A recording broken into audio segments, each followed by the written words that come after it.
no sé cómo saludarlas, si decirles muñecas o No, decirles doña yo- Andrea y doña María Andrea. Yo sí espero que tengan Porque muy ustedes claro son que no. periodistas, ambas muy serias, muy juiciosas y muy profesionales. María Andrea se quedó María Andrea brava. está muy pensativa, le cuento una. Sí, ¿por qué se quedó pensativa? Estoy esperando cómo me va a saludar José Gil, Nacho. Ah, ese sí es el No, pues ya preocupante. la saludó Nacho, ya. Yo la saludo a usted con el debido respeto que usted se merece. Eso es. Doctora Muy bien. Alarcón, Nacho, ganó el ¿cómo Nacional vamos? con técnico nuevo. Pues el técnico todavía no estaba en el banco, estaba en la tribuna bueno, desde pero el palco, ganó. pero ganó el equipo que dejó montado el técnico anterior, ganó. Bueno, ustedes siguen muy bravos con eso, pero todo La verdad bien. sí, Nacho, la verdad. Desestrese, que el Nacional va el campeón este año. Ya, José, Nacho, buenas tardes, Nacho. En una de esas, algún día Nacional se queda sin técnico, alguien propone a José y lo vemos en el banquillo de Nacional. No, Con eso todo el es- respeto por José. no hay aceite pero para tanto cualquiera puede chicharrón. llegar al banquillo de Nacional. No hay aceite para tanto chicharrón. cucuteño de director técnico, mejor dicho, Pero, los sí. juguetea.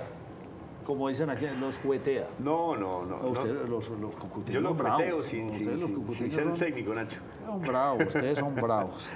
No es necesario. Bueno, pues iniciemos nuestro programa obviamente con... bueno, ya va a entrar nuestro invitado que quiero que esté aquí durante toda esta sección del programa porque me interesa mucho todo lo que tenemos para decir y para hablar frente a la propuesta que trae el presidente de Colombia, el señor Gustavo Petro. De entrada dice que no tenía mucho la fuerza para pararme delante de un auditorio y hablar cuando mi corazón está llorando debido a que su hija se va del país y se dice que se dice que se va por el bullying, por las presiones que ha tenido. Impresionante uno decir, poco entiendo de por qué los hombres negros pueden ser conservadores. No entiendo por qué. Si no me equivoco, Nacho, Aquí haciendo lo que algo y más adelante poco lo entiendo de por qué los hombres negros pueden ser conservadores. Una frase que impactó mucho, fuera la que tiene pues, desbordadas las redes sociales.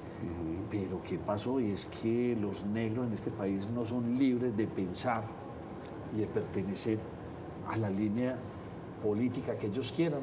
¿Será que entonces los negros, según Petro, están destinados solamente a ser de X línea política?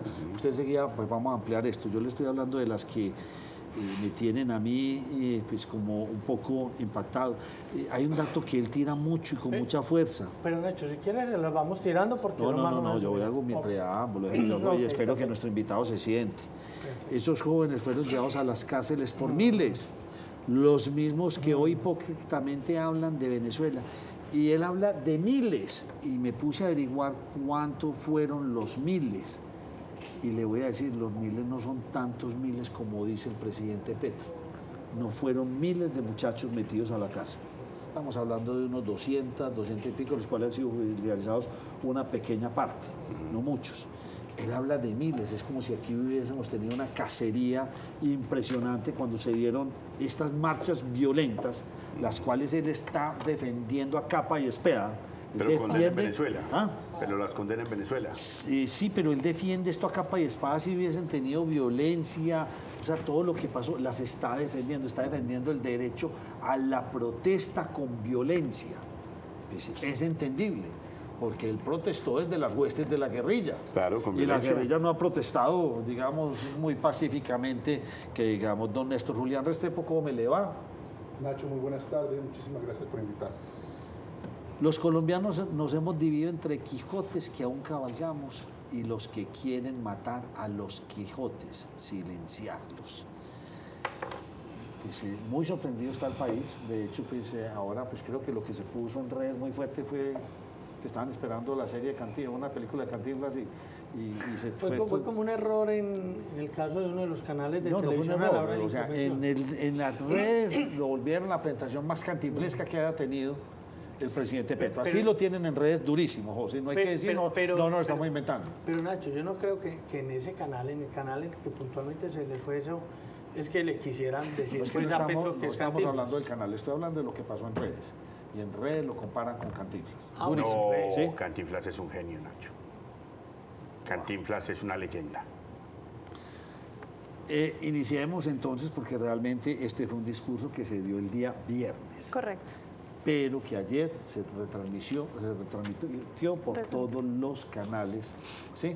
Lo que horario quiere prime. decir, Nacho, que para algunos fue un desafortunado discurso, pero para el gobierno fue un excelente discurso, porque mereció que lo retransmitieran en horario AAA. Pero parece ser que el resultado, y enseguida vamos a tratar de analizarlo, no fue tan bueno.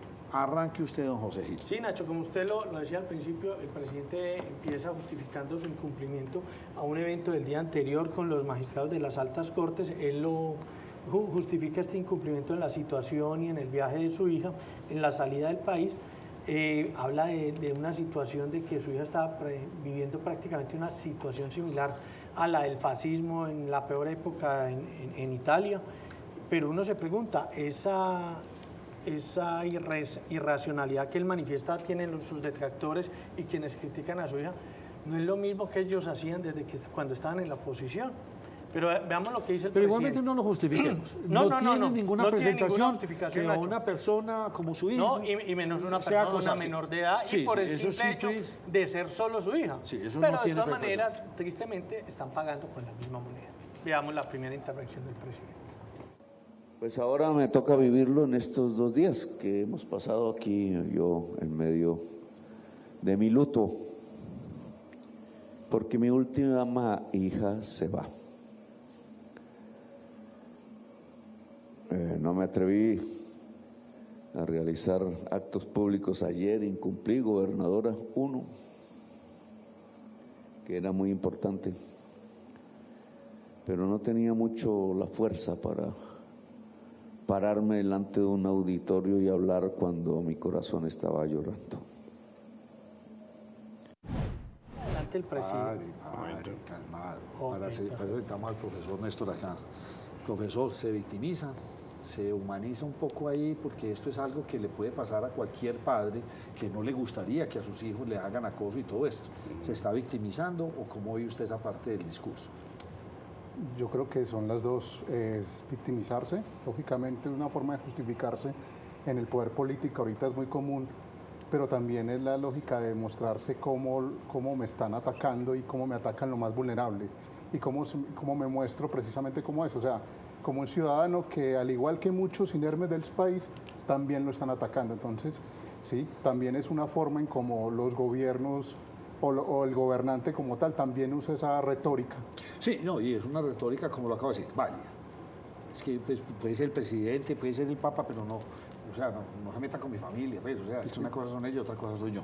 Vamos con el segundo, don José. Así más adelante el presidente de la República empieza a hablar de los negros libertadores y de cómo quizás en nuestra historia han sacado algunos por el hecho del color de la piel de algo tan importante para nuestra Constitución como República y que fue la independencia y algunos que estaban antes del libertador Simón Bolívar. Entonces ahí se mete a un tema ya como de racismo y toda la cosa y veamos lo que dice el presidente. Un libertador primero, no sé si más brillante, no sé si más audaz, no sé si más guerrero, que lo antecedió y cuyo nombre es silenciado en la historia oficial de Colombia porque de eso no se cuentan a nuestros hijos y hijas. ¿Cómo fue que nos fundamos realmente como república? Bencos Biojó, el libertador de color negra, como negra era el color de José Prudencio Padilla, el que hizo la batalla definitiva por la independencia de Colombia, allá en Maracaibo, destruyendo lo que iba a ser la segunda reconquista y el ejército más grande que había visto el mundo, buscando mantener la esclavitud y las cadenas en nuestra tierra. Y como les leí hace un momento, poco entiendo de por qué los hombres negros pueden ser conservadores. Se queda uno, yo no sé, Petro es así de buen historiador, Pues les o ha ya se faltado volvió a esa un historia. contador de historias que, no sé, estoy como confundido con ese asunto. Yo creo, Nacho, que yo no sé qué tan bueno en historia será, pero sí sabe apuntarle a momentos precisos o a ¿cómo decirlo?, prototipos o arquetipos de culturales de Colombia, y es lo más común es que las bases sociales, negros, indígenas, mulatos, estuvieran en el Partido Liberal y las élites de cuadros, la iglesia, el ejército y llamémoslo aristocracia, aunque no me gusta ese concepto, estaban en el Partido Conservador, pero pues, lógicamente si usted se pone a mirar, pueden haber negros tranquilamente en el Partido Conservador y todo, pero él se juega es con lo que la costumbre histórica, y él sí es muy astuto en eso, como político, o sea, sabe apuntarle en un lugar específico como la mayoría de negritudes están en el Partido Liberal y los conservadores eran los blancos, etcétera, etcétera, y juega ahí para apuntar, para molestar, para incomodar. ¿Es para molestar, para incomodar o es para empezar a construir votos o activos y hablándoles? Porque realmente uno como que sí entiende, pero no entiende todo su discurso de historia. Nacho, además está errado. Pero miren, Nacho, hay una cosa, y es que, y yo ya lo he dicho aquí en esta mesa, Gustavo Petro no le está hablando a todo el país. Si ustedes miran lo que estaba diciendo, le estaba, sí, a su público, sí, a su público. Y si me permiten, hago teóricamente 3 definiciones de elector, y es el elector tradicional, que es el militante, que era el que teníamos antes, el elector tribal, que es el que pertenece a un grupo, por ejemplo, religioso, o al elector fans, que es el nuevo y que es el que está ahorita y que se monta en la ola y en la cresta de las redes sociales y las nuevas tecnologías de la información. Cuando Petro le habla a la gente de Nuquí, le está hablando a sus fans y le está hablando a su gente, a su elector, y por eso empieza a usar lo que les digo, o sea, usa discursos y narrativas que puede que lo entienda el negro de Nuquí, que tiene una historia y una narración del mito de origen como tal, que puede que en Medellín o en Bogotá no lo tengan. Perfecto. Y él está jugando en eso, y el político ahorita tiene que jugar en eso. Si me ponen a hablar de comunicación, tiene que jugar en eso.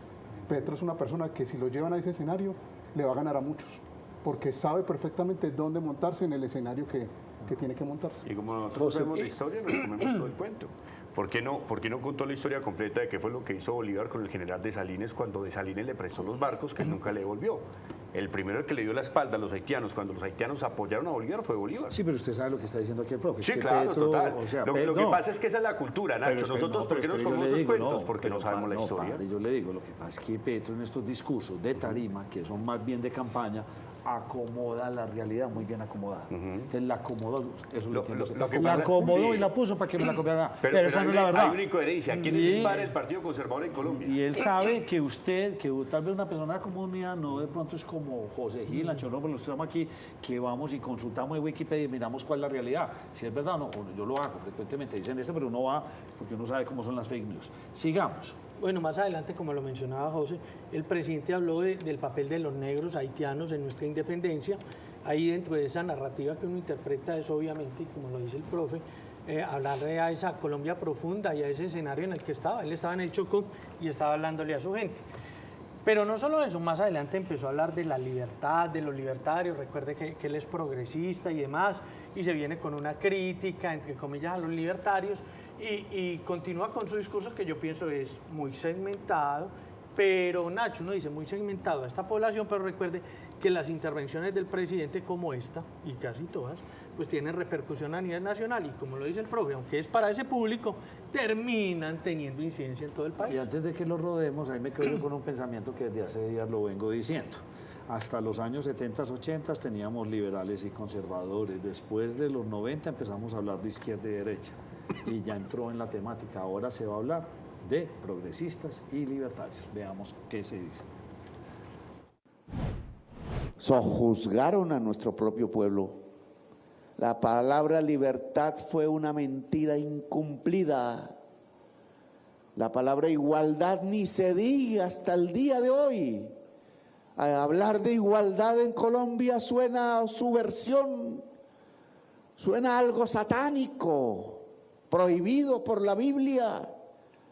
Hablar de igualdad suena a rebeldía, como hace 2 siglos. Hablar de igualdad, que es tan indispensable para que pueda existir la humanidad, suena a sacrilegio, suena a palabra atroz, suena a palabra prohibida. Don José, continúe. Bueno, Nacho, más adelante el presidente de la República, dentro de su múltiple discurso y las muchas cosas que toca, pues empieza a hablar también del himno de nuestra República y de cómo el himno que tenemos no es en realidad el himno que deberíamos tener porque hay otro himno que tenían antes en esas comunidades. Y O sea, entonces, pero para un momento, es que yo me quedé con una polla aquí, profe, durísima. ¿En Colombia somos libres o no somos libres? Porque él ya cuestiona la libertad. O sea, nos está diciendo que nosotros en Colombia, los colombianos, no somos libres. Y ese es el mensaje final de lo que él dice. Así lo resumo yo. Pues desde la lógica que hablamos de la democracia y la participación, pues tenemos una identidad como país y como república. Y claro, pues lógicamente la libertad es la premisa en la democracia moderna. El asunto es que hay que empezar a hilar delgado en una cantidad de cosas. Sí. Entonces ahí puede... No hay Petro se democracias puede basar. perfectas. Y cualquiera, todos. O sea, es que ahí se habla de la poliarquía. Y la poliarquía son los tipos de democracia que hay. Cuando le preguntaban a Fidel Castro que cuándo iba a implantar la democracia en Cuba, se reía y decía, no sé, estoy pensándolo si lo hago al estilo norteamericano o al estilo europeo o cualquiera de los países latinoamericanos, escojan. Porque él lo que decía es que cada cual le pone el concepto de democracia a cualquier cosa. Entonces ahí es donde aparecen conceptos como calidad de la democracia. Entonces yo sí puedo medir calidad de la democracia colombiana versus Venezuela. Colombia tiene más, pero Colombia tiene menos que Uruguay, por así decirlo. Sí, sí, claro. Desde esas lógicas. Y hay una palabra fundamental en esto. Y yo los quiero invitar a toda la audiencia y es a que vean. Y es que las campañas electorales y los gobiernos están jugando con una palabra clave que es identidad. O sea, ya yo pertenezco a y me diferencio de. Y lo estamos viendo, lo vamos a ver en Estados Unidos, ahorita con Trump. Y es el juego de la identidad y el rol de yo pertenezco a un grupo y ese grupo se me vuelve una burbuja, una audiencia y las redes sociales son el nicho donde se está jugando eso. Muy y bien. cada uno habla de su público. Y vemos ya cómo empezó a meter el tema. Libertarios y progresistas y a empezar a decir, en Colombia no tenemos libertad. Don José, entonces va a cambiar. como le decía, más adelante habló del himno que tenían antes, distinto al himno que tenemos hoy. Recordemos que estamos en el gobierno del cambio y quizás en medio del gobierno del cambio pues habrá que cambiar el himno de la República. Le hago una ñapa, porque es que ya radicaron el proyecto de ley para cambiar el escudo. ¿Ah, sí? Sí, señor. Ya fue radicado en el Congreso de la República, entonces no le extrañe que siga el Que himno. también sea el himno. Miremos. Veamos el himno anterior. Recordar, de recuperar en sus músicas y sus tambores el himno de las guerreras de la libertad, que no es el actual himno nacional, sino que fue olvidado y tapado, porque ese himno era hecho por hombres y mujeres negras, por gente humilde que había concebido en el centro de su corazón y para siempre que la lucha por la libertad, la igualdad y la democracia era la lucha esencial del ser humano en cualquier parte del mundo, en nuestra propia Colombia. Incumplimos la esencia misma de la República y la esencia misma de nuestro origen. Ahí, Nacho, Mire, inclusive pues, vemos una tónica, un tono de voz muy distinto. Más como con vibrato, nuestro origen. O sea, le mete vibrato. O sea, él sabía qué estaba haciendo. Sabía con qué tono de voz lo iba a hacer. José. Pero ¿sabe, Nacho? El presidente, y ahí voy con la siguiente intervención de él, yo diría que él está segmentando la población, como lo dice el profe. Entonces él quiere a los negros, él quiere a los de la Colombia profunda. Y también, entre comillas, quiere a las mujeres. Y entonces empieza a hablar de la esclavitud que están viviendo las mujeres. Entonces está buscando identidad, como usted lo dice. Él lo vimos claramente. Está buscando cómo la gente se identifica Que con se algo. identifiquen con él, Que se identifiquen cómo con se están él. Muy funcionando bien. los candidatos ahorita. O sea, Trump, hay gente que se está identificando con Trump y ya, y se identifican solamente en la forma como él lo expresa. Muy bien. Eso está jugando aquí. Y los Jugando políticos, identidad. sí, eso lo llamaríamos en comunicación política politainment, y es entretener a partir de la identidad. Bueno, y entonces pues arranca con esto de las mujeres, las cuales se las tira al final. pero previamente había mencionado el tema que es un caballo de batalla desde campaña y ahora como presidente, y piensa uno que va a ser caballo de batalla en las próximas elecciones, que es el tema de la desigualdad, porque él lo mencionó, no lo trajimos, pero lo mencionó, que estamos en el país más desigual del mundo. Pero habla también Recurrente en ese pensamiento, habla recurrente, sí. de la mujer y su condición, que la mujer en nuestro país no ha salido de la esclavitud, puede ser que en algunas regiones, pero yo no estoy completamente de acuerdo con ese concepto del presidente. Es que a mí ese cuento, yo no sé si esto vale la pena, aquí lo tenía, lo que, no sé si vieron todo lo que pasó los talibanes, lo que hicieron en estos días, ya la mujer no puede hablar en la calle. Ah, sí. Ya, les prohibieron hablar en la calle, o sea, definitivamente cero colegio, van a cero orar, universidad, tienen que orar frente a su no pueden esposo. usar tacones, no pueden ir a una sala de belleza, o sea, y entonces uno dice, y nosotros somos, entonces está hablando de eso, está hablando de desiguales, de las mujeres, y cuando uno se va y mira esto, yo pues es que no convivo ya el velo tiene que ser integral, ya no pueden ir medio descubiertas, o sea, esto lo radicalizaron de una manera. Somos tan desiguales, somos un país que no es libre, las mujeres aquí estamos en ese grado. Se queda uno con pensamientos cuando uno se compara con algunos países del mundo. Usted medio se ríe, no sé. Sí, lo que pasa es que todavía la escala entre una mujer y un hombre todavía se estima que son por ahí 100 años. Sí. O sea, hay unas políticas que se están dando, hay unos progresos que se están dando, pero también hay es una disputa que se está dando en el mundo. O sea, en Europa los hombres jóvenes son los mayores electores de la ultraderecha. ¿Y por qué? Porque el feminismo y todas las políticas feministas están haciendo que los hombres se tengan que quedar callados, que no estén participando y sienten, vuelvo otra vez a la lógica de identidad, y están viéndose recogidos por los políticos de ultraderecha y están votando, mientras que las mujeres están votando centro-izquierda en Europa. Y ese fenómeno tranquilamente puede pasar porque el feminismo es algo global. Sí, claro. Entonces es ahí, vuelvo y les digo, Petro me parece, dentro de su retórica y su capacidad para hablar en público, tiene la capacidad de montarse en la cresta de la ola cuando nadie está pensando. Y vea cómo se montó en la cresta de las mujeres, esclavas. La condición de la mujer en Colombia es una condición de esclavitud permanente, perpetua, por generaciones.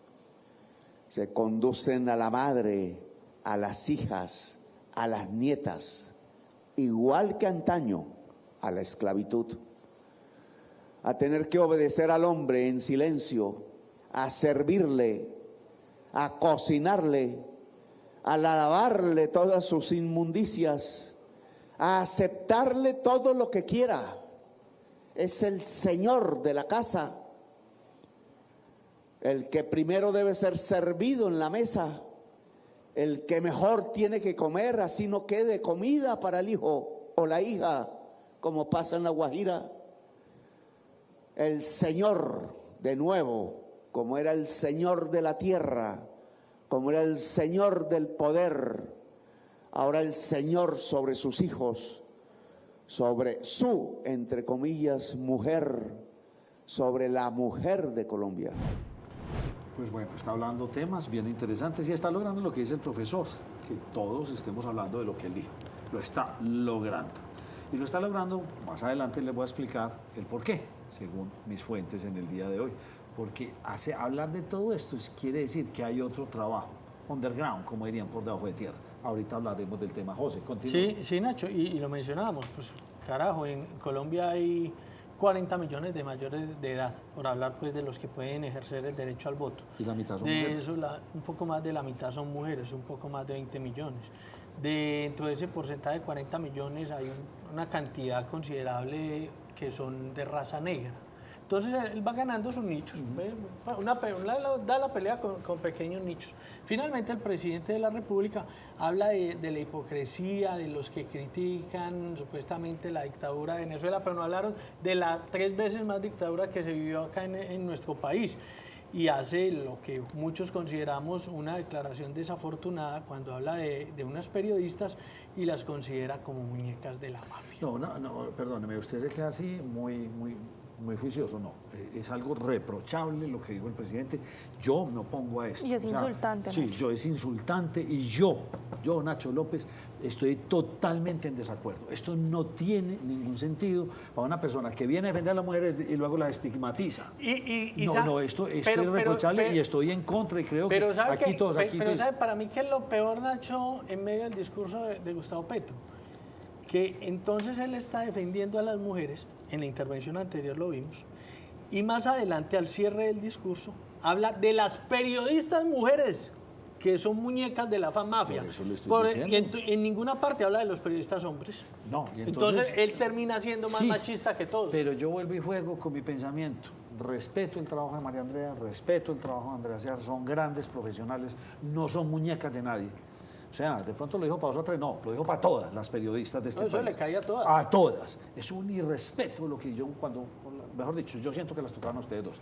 Veamos y después nos cuenta usted qué opina. Los mismos que hoy hipócritamente hablan de Venezuela y de dictaduras allá, multiplicado por 3 lo hicieron en Colombia hace 3 años. Hipócritas. Ven dictadores afuera, pero no ven su propia dictadura y su propia podredumbre adentro. Bueno, los jóvenes que protestan allá, pero malos los jóvenes que protestan acá, las periodistas del poder, las muñecas de la mafia, construyeron la tesis del terrorismo en la protesta y la criminalización del derecho genuino a protestar y a decir basta. Profesor, ya la entendí. Ya la entendí. O sea, usted ahorita nos decía, está buscando esa base de las mujeres, de la mujer esclavizada, ¿sí o no? Y esto acá. Pero realmente lo que le duele es que sean las mujeres las que le estén sacando todos los trapitos y le estén haciendo todas las investigaciones. Él no puede con eso. Eso es lo que le está doliendo a él en el alma. Por eso él de pronto estaría esperando estos ataques de la clase política, los espera. De los periodistas hombres lo espera. Pero no estaba esperando que las mujeres en Colombia, las muy buenas periodistas que tenemos en Colombia, que no son ni una ni dos, sino que son muchas, le estén haciendo todo esto. Eso lo tiene el dolido. Y podríamos decir que el presidente acaba de decir quiénes son sus opositores, que son mujeres. Sí, sí. Pero también tiene hombres. No, pero para él. pero ¿a quién le está doliendo más? Vuelve y juega. El presidente tiene tan claro que las matronas son tan importantes en este país, las abuelas, todas las mujeres son tan importantes, que por eso le duele. Porque cuando una mujer hable, escúchela bien, porque es que lo que dice puede dar muy duro. ¿O estoy equivocado? Sí. O termina siendo el presidente más machista que los que critican. Que vaya por el otro lado, yo me voy, es que lo tiene sentido es eso. Mucho cuidado que también lo que hay ahí es una lógica disruptiva. O sea, estamos llegando a unos niveles en la política donde el político no le interesa tener discursos o narrativas políticamente correctos. Entre más disruptivo e insulte, mejor. Y vuelvo y les digo otra vez la lógica, ahí va a identificar a un grupo que va a decir, sí, es verdad, sí, yo creo que sí, tal cosa. No. Y eso es lo que le interesó en ese momento. Entonces, Trump lo hace también. O sea, es que el juego es llevar, y ya no me importa, ya no hay una cordura ética, o no sé si será ético, o por lo menos unos límites del escenario. Déjelo en ética, ya no hay ética, la política no tiene ética. Me acuerdo cuando las peleas en el consejo con insultos y todo eso es muy parecido. O sea, entre más disruptivo, más insulto, mejor para mis fans. Porque es que es muy berraco, es que él sí no tiene pelos en la lengua para decir lo que siente, lo que todo el mundo quería decir, cosas como esas. Perfecto. Su opinión, Andrea Sierra, porque la quiero escuchar. Después a María Andrea y quiero escuchar al doctor Alarcón, que es tan duro en sus comentarios. Cuando se tiene la oportunidad de dar charlas o de salir o de hablar, una pregunta que es muy frecuente es, ¿y te tiran muy duro? Y una respuesta muy frecuente es, sí, pero uno sabe manejarlo. Lo que pasa es que yo nunca esperaba que quien me fuera a tirar duro era el presidente de la República, con un insulto y con un agravio directo, que a diferencia del lenguaje que se está manejando al decir es que se lo dijo a 2 o 3 puntuales, él lo generalizó. Él lo hizo extensivo a las mujeres periodistas. Y duele mucho que quienes estamos en algo que es el cuarto poder tengamos un ataque tan directo, por lo menos no matizado como habían sido los otros. A mí no me sorprende de quién viene, me sorprende es el cargo que ocupa de quién viene. Porque viene del esposo de la mujer que también había dicho que las periodistas éramos al fin y al cabo quienes nos acostábamos con empresarios para llegar a ser después directoras y que solo escalábamos siendo muñecas de la mafia. Él aquí lo resume. Lo que duele es el cargo. Y para darle más ácido al asunto, yo sí extraño y añoro al senador Gustavo Petro que jamás hubiera permitido que alguien del poder, y menos un presidente, se refiriera así a cualquier mujer en cualquier cargo? María Andrea Botero, su editorial. Sí, es que esto es así. Nacho, claro. mire, es que más temprano estábamos hablando precisamente de esto y nuevamente se nota la ligereza y lo gaseoso que es el presidente Gustavo Petro, y más en un tema tan sensible, porque él en ese mismo discurso manifestaba que por bullying a su hija menor, pues ella había decidido irse del país, y él siempre se ha mostrado bastante protector a su hija, no solamente por ser su hija, por ser menor, sino por ser mujer. Y en ese orden de ideas también lo ha hecho extensivo a su hija mayor, también lo hace extensivo a su esposa, que hemos visto también ya muy desaparecida últimamente. Y acá se está metiendo en un campo donde realmente el periodismo está al servicio de la verdad. Y si esa verdad a él lo incomoda, pues él tiene que respetar eso o actuar en consecuencia, en rectitud. Y lo que decía Andrea, lo que pasa es que generalizar no permite precisar.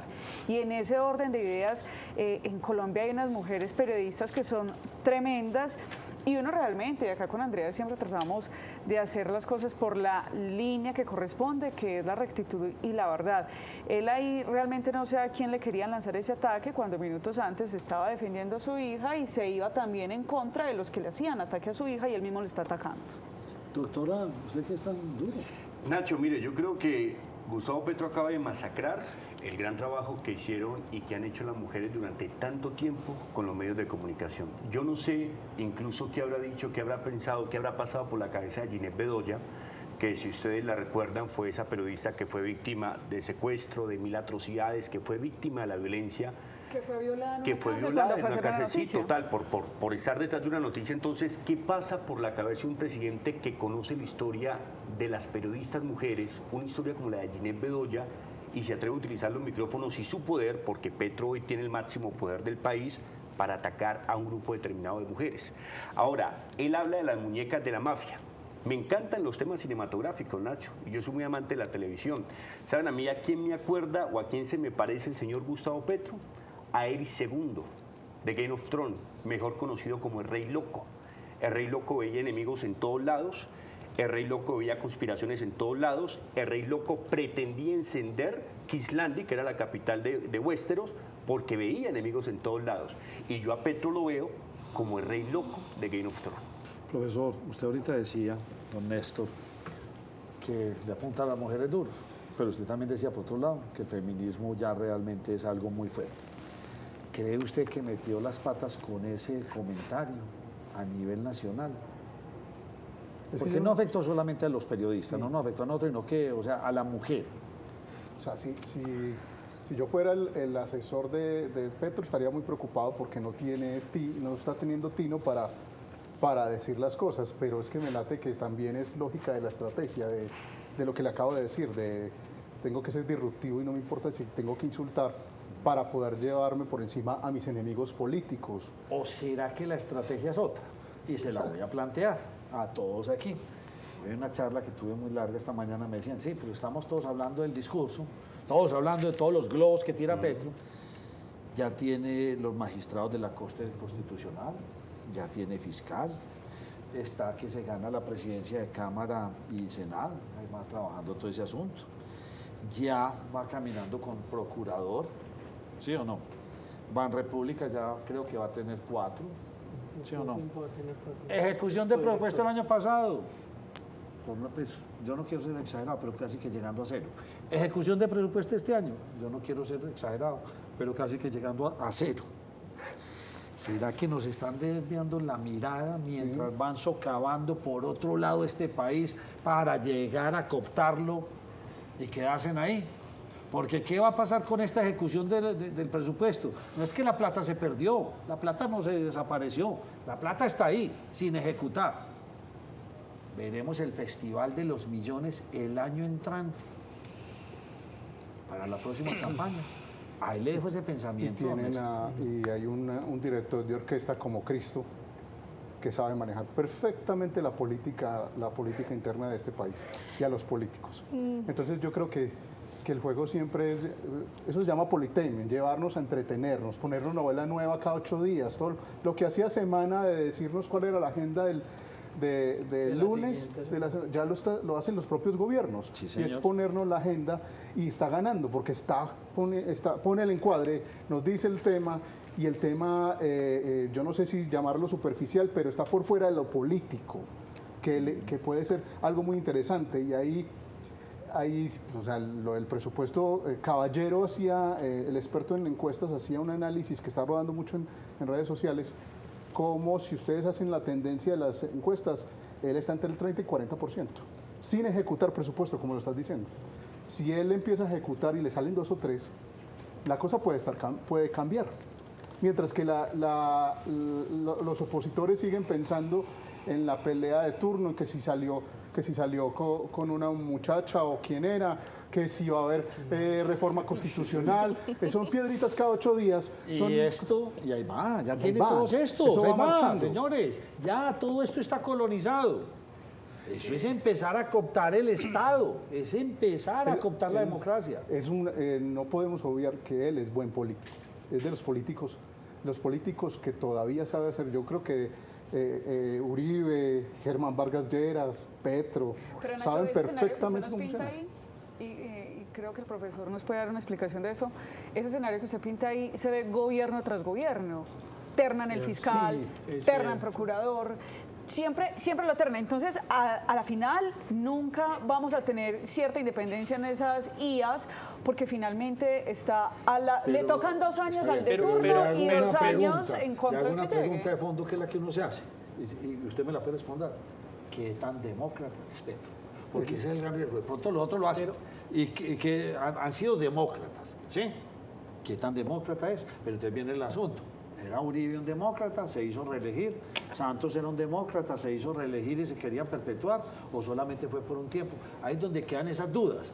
Pero aquí se queda uno pensando, si Petro se queda, ¿por cuánto tiempo? Miren, yo puedo estar equivocado, pero yo sí digo directamente que los tiempos para una reelección ya no le van a dar. Puede haber un proyecto político que a mucha gente no le guste, y un proyecto político que él sea el punto de lanza y que siga adelante. Para mí, ese es el juego, pero no en carne propia, puede poner detrás, pero no le dan los tiempos, a no ser que, yo lo digo charlando en clase, o sea, la única forma en que le daría un tiempo para que Petro se quede 4 años más es que tenga un ejército guardado, lo saque y haga autogolpe de Estado. Es la única, porque de resto, si vamos a jugar en el filo de la navaja de la institucionalidad, de hacer un plebiscito, un referéndum, lo que quieran montarle ustedes, Ya no hay tiempo. ya no le da el tiempo, es que le queda un año. Porque es que en marzo del año entrante ya estamos en proceso electoral y ya después empiezan las limitaciones que la Constitución o que el Estado le pone al propio gobernante. Les puse debate como los alborderos. Bien, Mariana, bien. ¿usted qué iba a decir? Primero las damas, recuerden. Perdón. Voy a decir lo que le iba No, a decir. acuñando lo que decía el profesor, y es que es un proyecto político porque evidentemente el expresidente Álvaro Uribe terminó sus 8 años, pero aunque hubo o intentó poner quien lo pudiera continuar, que fue Juan Manuel Santos, pues él igual puso 8 años después con Iván Duque, es decir, el proyecto siguió. Al que yo he visto que ha estado siempre como muy en silencio, incluso cuando Iván Duque fue presidente, fue Juan Manuel Santos, porque siempre Iván Duque, y creo que eso es costumbre de todo político, dicen que no gobiernan con retrovisor, pero siempre van hacia atrás y muy por eso el callados. profe está sentado aquí, porque vamos a ver si esto es un proyecto político y nada más vamos a leer hoy el panorama de la izquierda. Don José, ¿usted Pero, quiere decir? Nacho, una cosita. Dígame. Y es la institucionalidad colombiana. Así nosotros los colombianos no nos la creyamos. Es buena. Es buena. Ah, bueno, de eso hecho, me da una de tranquilidad. hecho, el momento de Uribe, cuando él hace la reelección y aparece lo del articulito, Sí. aparece el botón de pánico. Así que tienen las emisoras cuando hay un error y el botón de pánico y se llamó corte. Frenó. O sea, una tercera reelección, no. Una segunda reelección. Una segunda reelección, no. O sea, aquí el botón de pánico sigue funcionando. Me da cierta tranquilidad. Señor, me toca ir a un corte ya. Muy pero les cortico, puse pero el es que en debate, esa vea. misma línea, hasta el momento, a su pregunta, Nacho, la respuesta es sí.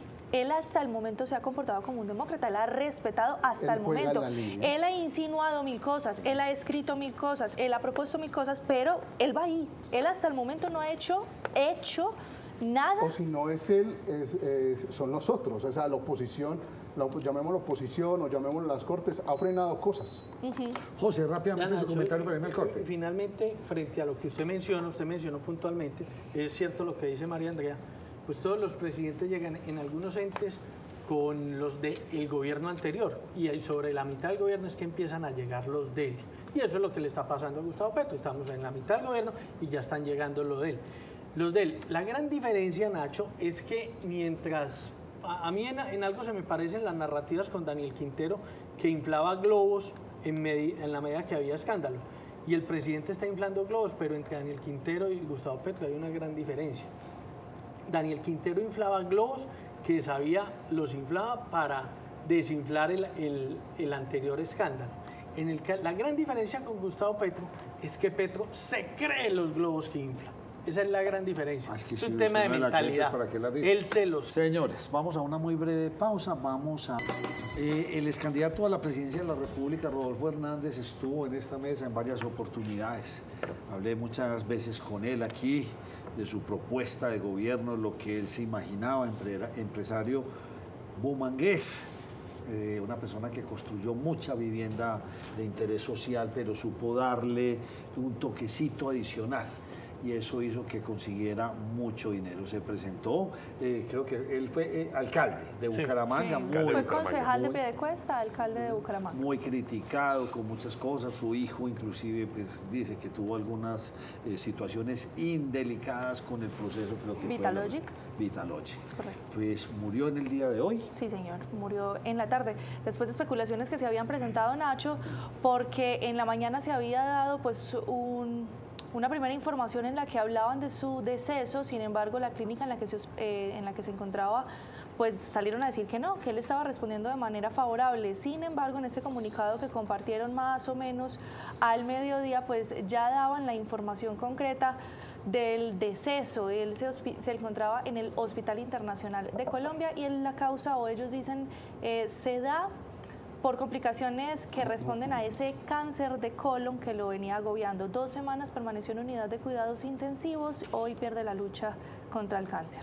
Bueno, Nacho, doctora ¿sabe? Botero. A mí me impresiona en el tema del ex candidato presidencial Rodolfo Hernández cuando se supo cómo alcanzaron a polarizar el país y los sentimientos que él despertó en algún momento en los 10 millones de personas, como 10,5 millones de personas que votaron por él, y la decepción después de que no recibió la curula en el Senado y demás. Cuando él reveló a los medios y salió con una publicación donde decía que tenía cáncer y salió hasta llorando. Yo recuerdo que nosotros la sacamos y en nuestras redes sociales, Nacho, increíble que con una persona, gústele a usted o no le guste, la cantidad de comentarios en contra del señor Rodolfo Hernández en ese momento, pues que uno dice, bueno, uno sabe condoler mínimamente pues por la enfermedad y el dolor ajeno, impresionante, o sea, qué pesar, pero este señor terminó teniendo muchos enemigos por cuenta de la pasada contienda electoral. Como muchos enemigos tiene el señor Jorge Carrillo, o no lo llamemos enemigos, vamos a decirlo de una manera más diplomática. Muchos detractores o muchas personas que no están de acuerdo con su elección como presidente de ISA. Y la más básica de todas es el tiempo de experiencia requerido para ocupar este cargo. Mire, el diputado Luis Peláez le ha puesto mucho la lupa a esta designación, Nacho, que ya es una realidad, porque incluso el pasado 30 de agosto, a través de la información relevante de la Superintendencia Financiera, ISA, pues destacó esta información en un comunicado donde manifestaba que hoy justamente, que ya se habían cumplido todos los requisitos y que por tanto hoy ya se podía entonces ingresar al señor Jorge Carrillo. Fíjense lo que dice el comunicado: el día de hoy se efectuó la vinculación laboral del señor Jorge Andrés Carrillo Cardoso de conformidad con la decisión adoptada por la Junta Directiva, quien empezará a ejercer sus funciones a partir del 2 de septiembre de 2024. ¿Cuáles son esos reparos que está haciendo entonces el diputado Luis Peláez, que en el pasado, hay que recordar, había también demandado la elección de Jorge Carrillo cuando fue nombrado como gerente de PM? Lo que pasa es que esa sí no le prosperó. Una de las situaciones que advierte son las investigaciones y irregularidades en las cuales está envuelto el señor Jorge Andrés Carrillo. Recordemos que la última tiene que ver incluso con Canacol, ese contrato que había firmado EPM con Canacol para poder proveer de gas. La otra tiene que ver con el tiempo de experiencia porque de acuerdo a los estamentos internos de la empresa ISA debe contar con 15 años o más de experiencia laboral y que además debe ser acreditada. Pues una firma Cazatalentos fue entonces la que envió, dice la Junta Directiva, hizo parte de todo el tema de proceso de elección del señor Jorge Carrillo, pero lo que le llama la atención al diputado es que no cumple inicialmente con estos 15 años. Una empresa como que no, hubo el paso para una empresa en la que no, según leí. Exacto, Nacho.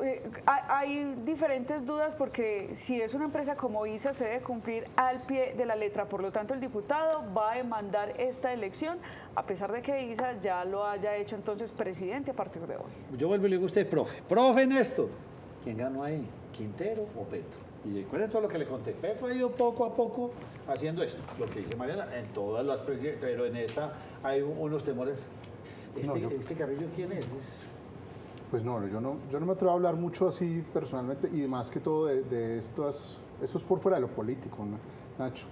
El asunto es que yo sí veo que si hablamos ahorita de proyectos, este proyecto y lo que está pasando en Ecopetrol, lo que está pasando en ISA, todo esto es una disputa, llamémoslo de élites o de intereses o y de de nuevas oligarquías y de plata, y están disputándose eso y este es un alfil de alguien que tiene un interés que puede estar desde la lógica de Petro. Entonces, y Petro está haciéndole el favor a una élite, a un proyecto político que está ahí. Yo hasta ahí llego. Para mí ahí hay un proyecto muy claro que tiene que ver con lo de energía, el petróleo, toda esta parte energética del país está en disputa. Está en disputa quién controla el negocio. Bueno, aquí mirando el libreto. Muchas gracias, profe. Hablemos entonces de Plaza Mayor. ¿Qué pasa? Es que mire, en línea con lo que está diciendo el profesor Néstor, hay una situación acá porque él dice, eso se trata de una guerra de cooptar, digamos, lo que pertenece entonces al presidente Gustavo Petro y demás. Mire, Nacho, en la historia se sabe que Plaza Mayor es una entidad descentralizada de la alcaldía de Medellín. Y como entidad descentralizada, pues puede, digamos, hacer convenios con diferentes empresas para poder desarrollar eventos. Plaza Mayor tenía, si la memoria no me falla, desde el año 2016, un contrato con Presidencia de la República a través del Departamento Administrativo de la Presidencia, el DAPRE, mismo que ahora está dirigiendo la señora Laura Sarabia. Nacho, ¿cómo le parece que le cortaron ese chorro a Plaza Mayor? Es decir, ya no va más contrato de Plaza Mayor con el DAPRE de la Presidencia de la República, y ese contrato generalmente era o estaba diseñado para que Plaza Mayor le coordinara todos los eventos de presidencia y de la vicepresidencia que se desarrollarán en Medellín y en otros lugares pues que corresponderían. O sea, que esos eventos, ¿para dónde van? ¿Se sabe o no se sabe para dónde van? El 4 de septiembre el DAPRE abrió entonces una licitación y ese contrato se entregará entonces el próximo 4 de septiembre. Yo consulté con Plaza Mayor cómo se verían afectadas sus finanzas, porque mire, Nacho, pues era un contrato bastante grande, contratos por más de 23.400 millones de pesos que se habían gestionado, y pues obviamente esos dineros pues ayudan también al sostenimiento del mismo Plaza Mayor. ¿Esto a qué se puede ver también? Recordemos esos constantes enfrentamientos entre el alcalde de Medellín, Federico Gutiérrez, eso y es el una, presidente de la y República. la otra ya está cortando del todo con Antioquia. Está cortando del todo. Pues de hecho vimos la súplica del gobernador, del presidente, venga, presidente, yo como gobernador lo invito a que miremos esto, y el expresidente Uribe, váyase con el alcalde a mirar el tranco. ¿Qué pasó? Nada. No ha pasado nada, Nacho, Una respuesta, sí. Pues hay una respuesta, es que este fin de semana, y Andrea va a completar pues esa información, esta semana entre esos mensajes que le enviaba el expresidente Álvaro Uribe al presidente Gustavo Petro para que fuera a visitar a las obras de Túnel del Toyo, pues el presidente Gustavo Petro le dice, hombre, pero si casi todas las obras de Antioquia están terminadas. Entra a terciar entonces en esa conversación el gobernador de Antioquia, Andrés Julián Rendón, a través de un trino en la red social X, y en ese trino le dice, vea, presidente, nosotros realmente hemos avanzado en temas sociales, porque el presidente también le echa el sablazo al gobernador, porque le contestó muy bien el gobernador. Le dice, las obras ya están casi terminadas y más bien el hambre está subiendo y la educación está bajando, y en ese orden de ideas el gobernador le responde lo que se ha invertido en cuanto al impuesto vehicular para la alimentación, lo que van a invertir también, respuesta del gobernador, lo que también van a invertir en los próximos 4 años para educación superior, lo que están haciendo con la jornada extendida en instituciones educativas. Acá hay que decir algo, Nacho, y es que cuando el presidente se refiere a que las obras están casi terminadas, a mí me parece que sí es importante que el presidente venga y mire, porque ¿qué pasa? En Antioquia pasan las vías 4G. Entonces, cuando en prensa decimos, mire, es que las obras 4G en Antioquia están avanzadas en un 97%, ¿cierto? Entonces uno dice, es que 3% eso es nada. Pues efectivamente sí, eso suena muy poquito, 3%, pero si le hacemos zoom a ese 3%, ninguna carretera funciona a plenitud son porque no están muchos kilómetros para poderse Así conectar con el túnel del Toyo. El túnel va bien, lo que pasa es que son las vías que conectan con el túnel del Toyo lo que no va bien. Vea, María Andrea. Mire, hay una gran diferencia ahí, y es que el gobernador actual de Antioquia es un ejecutor. Andrés Julián Rendón es un ejecutor, le gusta, y hágale, y camina rápido, no está esperando al final de su administración para cortar cintas. Ya sabemos qué está pasando con el gobierno. Y hablando de trinos, cuénteme entonces, volvamos al tema inicial, ¿qué pasa? Entonces, el presidente salió en una serie de trinos a responder un poco de la controversia que se habría creado. La primera es una especie de excusa, y si no excusa, pues es una forma de justificar esa forma en la que habló de las mujeres. Miren en el segundo párrafo, él dice, ay, se me fue la imagen en el peor momento posible. Si me lo tiran en el video wall, por favor, aquí. Cuando hablo de periodistas del establecimiento, hablo precisamente de quienes no están al servicio de la ciudadanía, sino de quienes están al sueldo de los poderes oscuros, y su información depende del sueldo de quienes pagan. Sigue insinuando que el trabajo que hacemos las periodistas, María Andrea... Las que trabajan para las empresas, ustedes están trabajando en el lado oscuro de la economía, eso lo es. Ahora, Nacho. Nacho, Así de medio reo, pero realmente entonces ya empieza a darle duro a los empresarios. el mensaje Y implícito en es última duro. instancia, los medios de comunicación somos empresas. Y mira, Nacho, hoy se está hablando de que la investigación que habría realizado el Consejo Nacional Electoral por esa financiación que se habría dado de la campaña Petro, en la que tal vez o posiblemente se sobrepasaron los topes, el Consejo Nacional Electoral en la investigación habla de que serían por lo menos que se violaron topes de 5.300 millones de pesos. En la investigación que recuerde usted, el Consejo de Estado les dijo sí tienen competencia para adelantar. No estamos hablando de eso. Y cuando se sale a hablar de eso, el presidente sale a hablar de un golpe blando otra vez. Mire el trino que pone diciendo que ya empezó, que ya estamos del todo en ese golpe. Óigame, profesor, ¿y usted qué? ¿Usted de golpe blando o duro? Dígame, ¿por qué es tan recurrente en este pensamiento?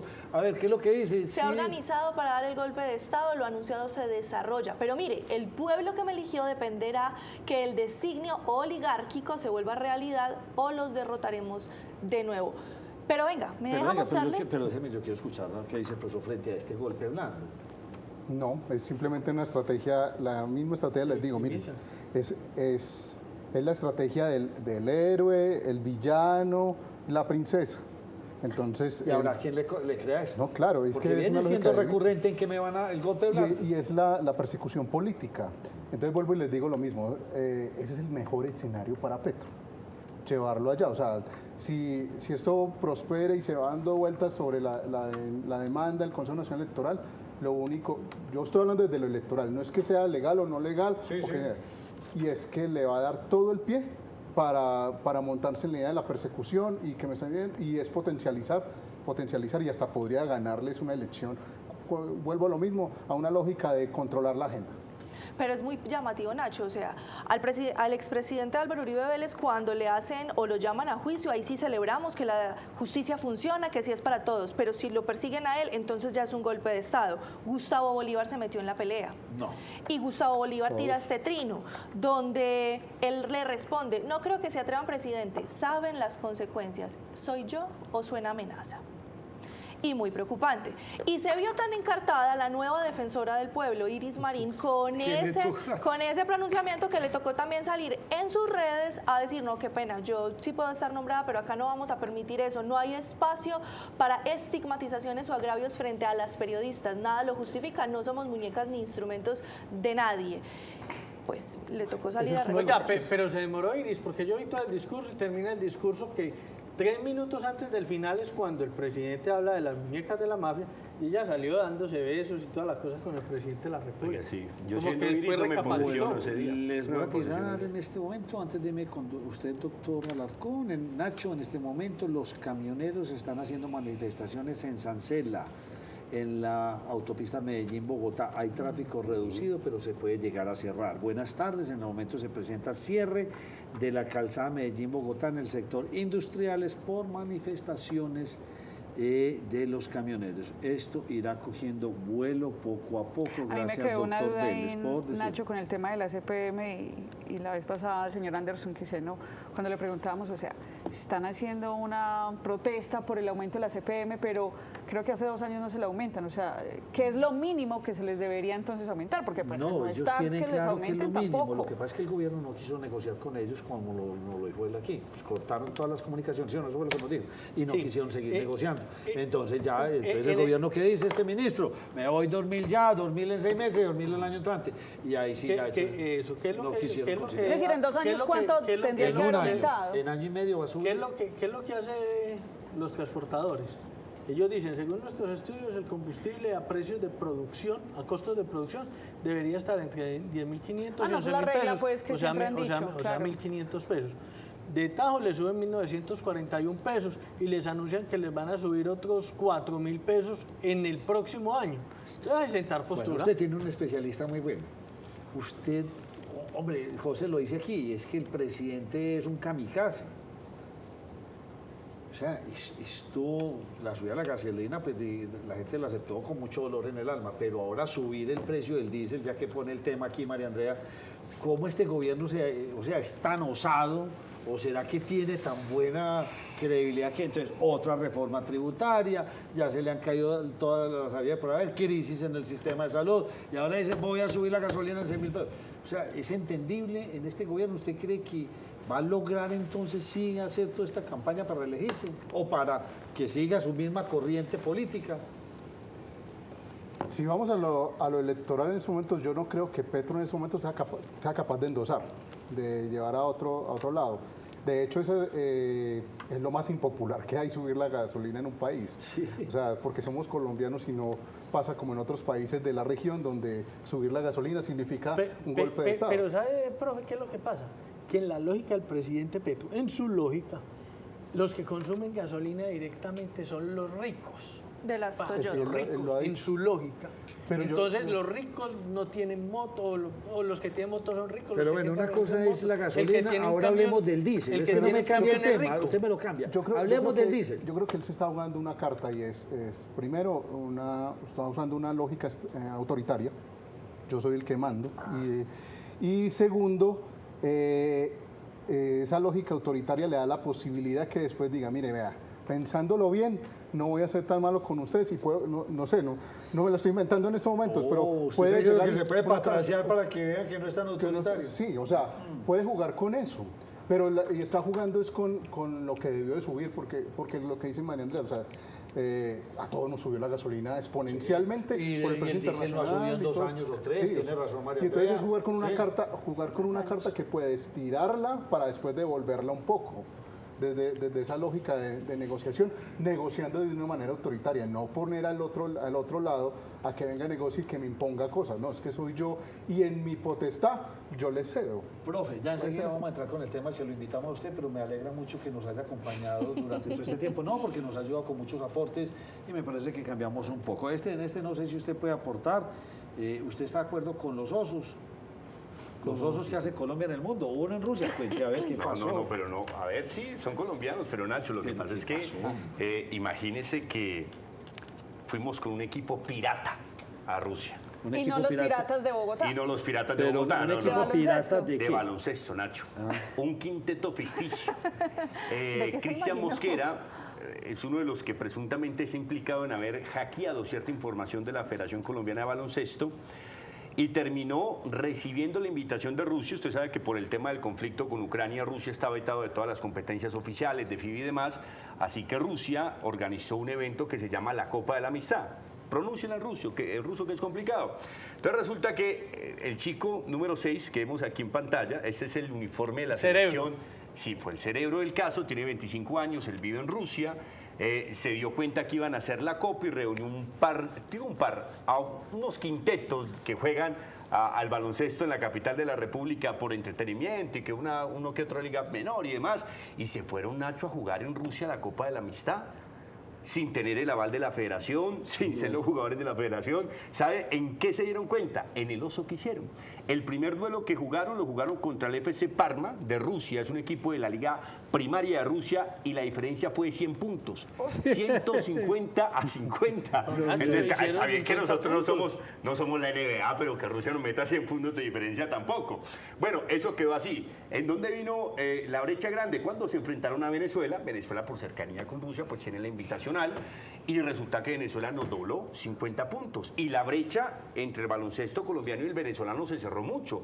El baloncesto colombiano hoy por hoy le ha ganado a Argentina, le ha ganado a Brasil, ya le gana a Venezuela, y cuando vieron los 50 puntos de diferencia y vieron que decía abajo Colombia, pero en ruso... Bueno, ¿y esto tiene alguna sanción? ¿Esto tiene algún Nacho, acto sí, jurídico? ¿Qué va a pasar estamos ahí? esperando que Rusia se pronuncie porque primero, la ofensa en Colombia aquí le mamamos gallo, Nacho, como decimos vulgarmente. Aquí esto es recocha, pero en Rusia no. En Rusia no, en Rusia están tocados porque le falsificaron prácticamente la invitación, los sellos de la Federación Colombiana de Baloncesto y demás, y pues ellos están esperando también a tomar medidas. Ya se pronunció también la Federación Colombiana de Baloncesto manifestando, primero, que en ningún momento dio autorización, que ese no era el equipo, que no recibió invitación de parte de Rusia. Segundo, que todos los documentos que pasaron eran documentos que no estaban constatados por la Federación Colombiana de Baloncesto. Y tercero, que va a emprender acciones legales. El deporte en crisis en Colombia también. Lo que pasó Nacho, con los no, Panamericanos, lo que ha pasado... Ah, no, bueno, sí, no, el señor, deporte desde los crisis, gobiernos, claro, desde el total, gobierno. total. Pero Bueno, esto fue doctor, una cosa totalmente fuera de los contextos. Y que solo pasa en Colombia. bueno, ¿qué pasa con el arranque del Mundial? Que No, Colombia Nacho, que ilusiona. empezamos bien, empezamos ganando la Australia, viene Camerún, hoy nuestras chicas, digamos que tienen el ese Mundial perfil. femenino, ya. El Mundial Ah. femenino, sí, claro, que ya arrancó, ya se jugó en Medellín, en Bogotá, en Cali.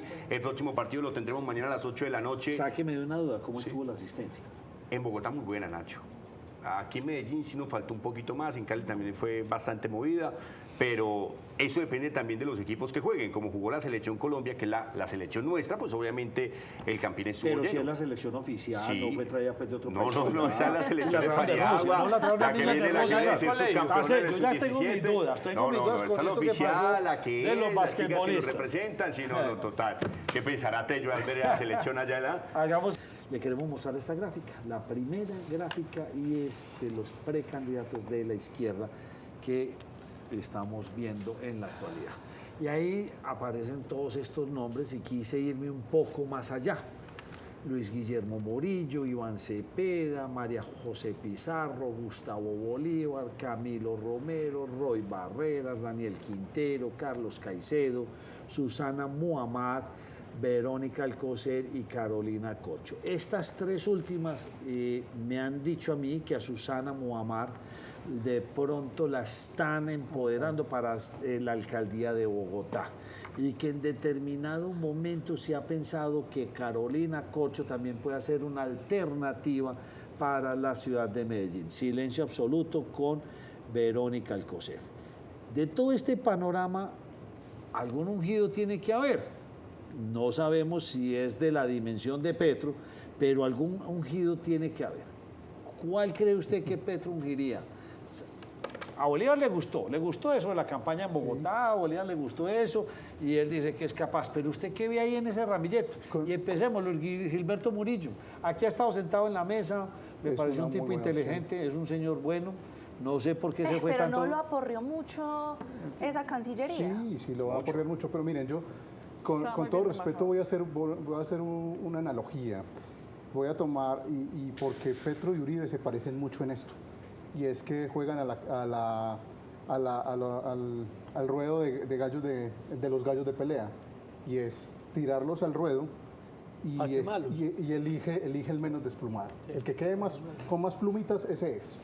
Y tienen la capacidad de no solo eso, sino que mientras que se están desplumando ahí los de su partido, de su colectividad, va y tranza con otro lado. Ellos son políticos así, son de raza, por así decirlo.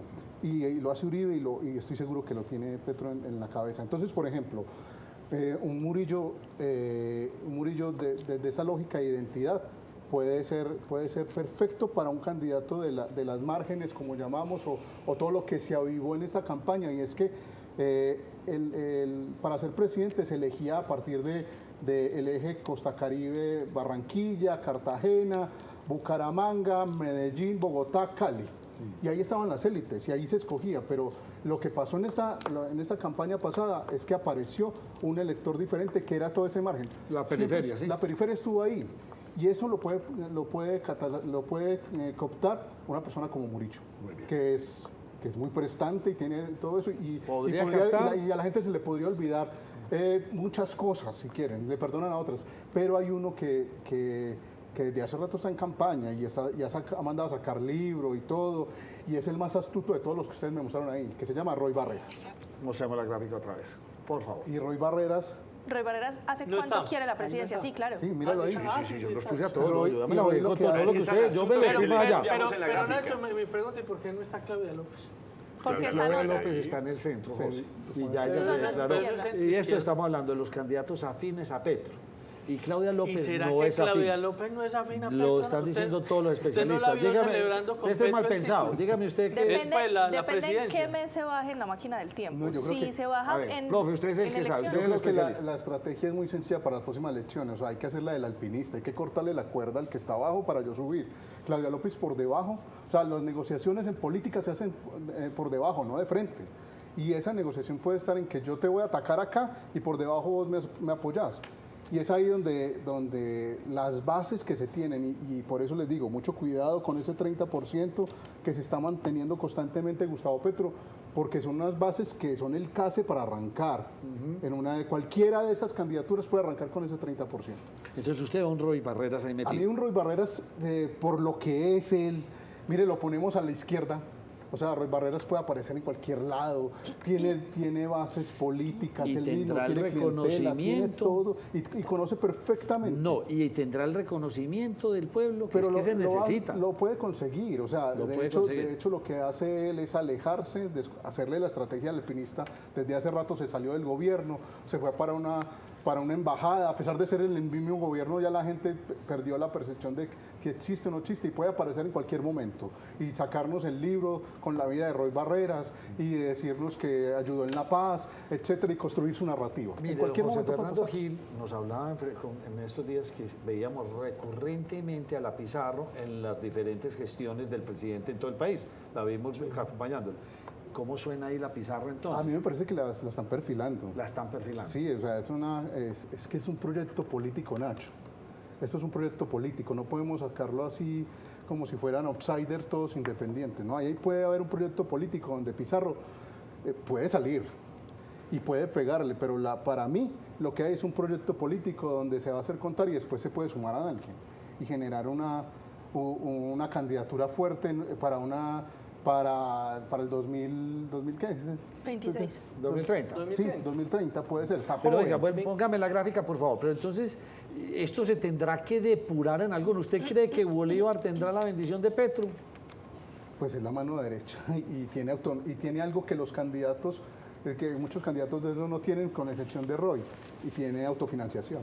Ok. O sea, él se puede Quintero no financiar estará por- metido en ese ramillete. Quintero se irá solo por firmas. Quintero, yo creo que para mí siempre Quintero ha sido un problema para el petrismo. Es alguien que le ha estorbado y que lo ha tenido ahí, pero que no necesariamente es tan potente como, poniéndome en la región, un Julián Bedoya es mucho más importante para el petrismo o un Trujillo que un Daniel Quintero, donde supuestamente tiene su caudal político, que es Antioquia. Es más como un problema donde hay que tenerlo, donde le moviliza a gente en momentos determinados o le cataliza problemas. O sea, un escándalo a Daniel Quintero puede hacer para que le funcionen muchas cosas a Petro por otro lado. ¿Y qué tanto puede funcionar un personaje que no sea muy conocido a nivel nacional, pero que hay dos personas que son muy inteligentes, muy buenos políticos, pero son muy ocultos? Carlos Caicedo y Camilo Romero, esos dos. O sea, una figura que aparezca aparentemente a nivel nacional como nueva, que no son nuevos, pero que tienen unos fortines muy localizados en Y determinados... son políticos, es que a nosotros Y se nos son muy olvida que todos los inteligentes. políticos empiezan en su región a hacer política. O sea, el mismo Roy en el Valle le puede competir tranquilamente a la gobernadora, a Dilian Francisca, cuantas veces quiera. Lo mismo pasaría con estos dos. Estos dos han generado unos caudales electorales propios que van creciendo de la periferia hacia el centro. Y tienen muy buen discurso los Tienen- dos. y Tienen buen la facilidad de la discurso, tienen la palabra. capacidad, en algún momento, pero eso no lo va a dar la coyuntura política. vuelvo a la analogía de Petro y Uribe poniendo la pelea de gallos, y es literalmente la coyuntura va desplumando y ellos van decidiendo cuál va a tomar en un momento determinado. La izquierda en Colombia está llena de movimientos por todos los lados. No hay, que lo que decía Petro en la convención en la que estuvieron, ¿sí o no? No sabemos por cuál va a ser ese gran partido que lo represente. ¿Cuánto tiempo cree usted que se van a tardar en depurar esto y empezar a tener ese candidato ya? Porque el resto se está moviendo, también en el mismo caos. Todavía están muy erráticos, pero la izquierda, ¿usted cree en cuánto tiempo estará más o menos organizada?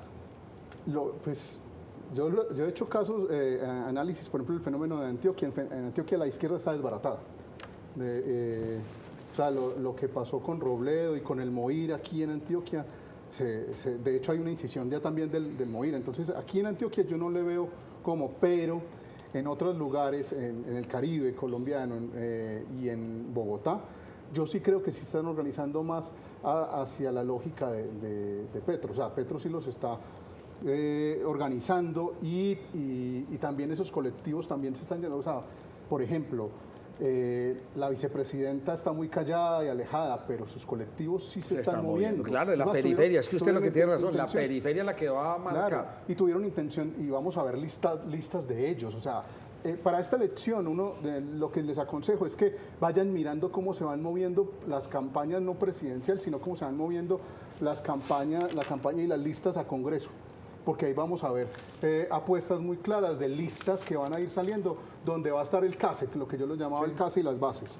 Y ahí está, la Colombia Humana tiene una base muy clara en Bogotá, en el Valle del Cauca, en Cali, todavía está muy fuerte, y hay unas bases en partidos como ADA, por ejemplo, no tenemos ni idea qué es eso, y hay movimientos o partiditos pequeños que están sumando ahí.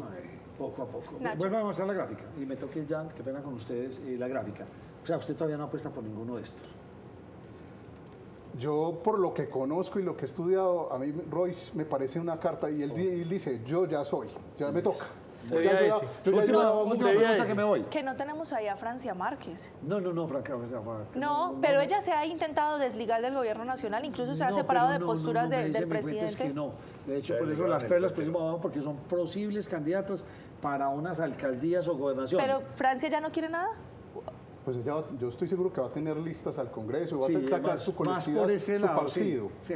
Ella va a montar su partido y su representación. Y usted sabe que vamos a ver qué hace Caicedo. Daniel Quintero probablemente se irá por firmas y se tendrá que salir de este ramillete. Nacho, yo veo ahí un candidato que va a salir y otro candidato que va a estar por debajo y que lo va a mandar a otro lado. O sea, para mí Roy puede mutar tranquilamente hacia la derecha.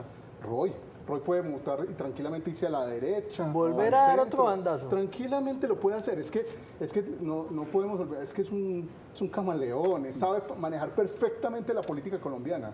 No lo podemos obviar. Ahí tienen este primer panorama.